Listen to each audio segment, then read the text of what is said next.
It's the OCGFAM show. Surface tension. What does it mean and how does it affect your foliar feeding? Let's talk about it. Hey there, Bob from Oregon's Constant Gardener. Welcome to the OCGFAM show. To you, my YouTube buddies, what's going on? How you doing out there?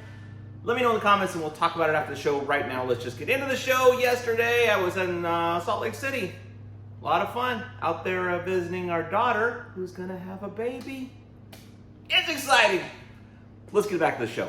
So, when I was there, the show I did was about foliar feeding, and Scott mentioned the term surface tension, and I was wondering what that was and asked him right after that in that viewer questions episode, and I thought it was interesting because I really didn't know what the heck it meant or how it impacted foliar feeding when you're doing that. So I thought this was an interesting clip, and I'd like you to watch it, and I'll talk to you about it after.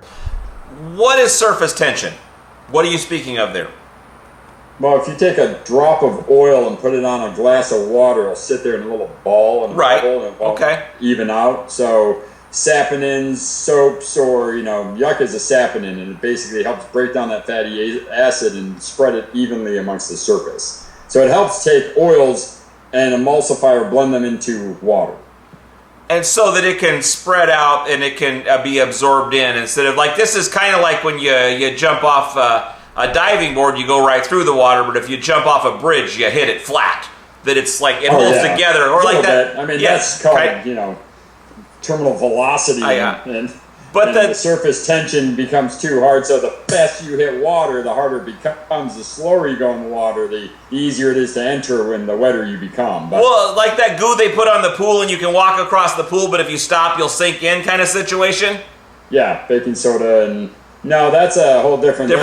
What is that? Newtonian.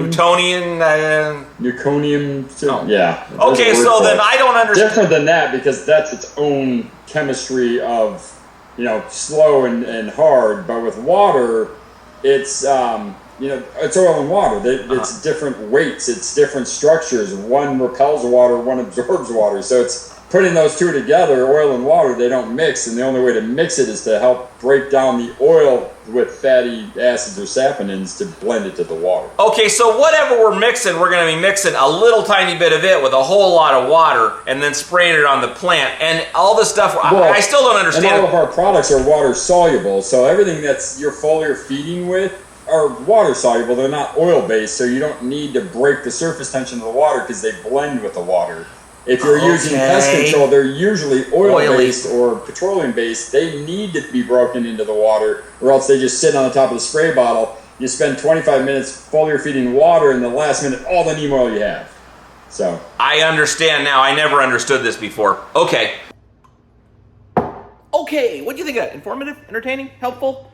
What are your thoughts on that, or anything else involving Nectar, or whatever? Let's talk about it. I love you. I'll see you tomorrow. The OCGFAM show. It's pretty good. It happens every day. It's the OCGFAM show.